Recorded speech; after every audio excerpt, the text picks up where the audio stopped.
Magandang hapon po sa inyong lahat. Ngayon po ay January 31, 2026, araw po ng Sabado.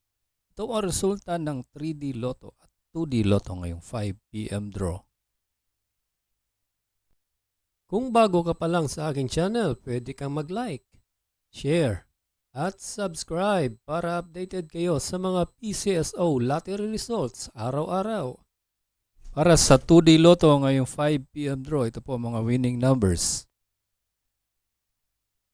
31 and 24 in exact order.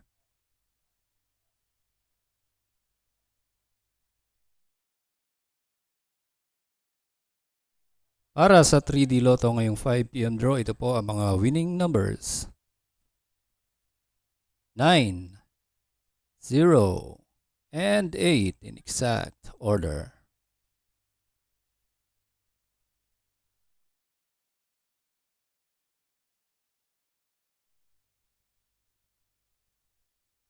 Congratulations po sa lahat ng nanalo at kita-kits mo tayo mamayang 9 p.m. draw.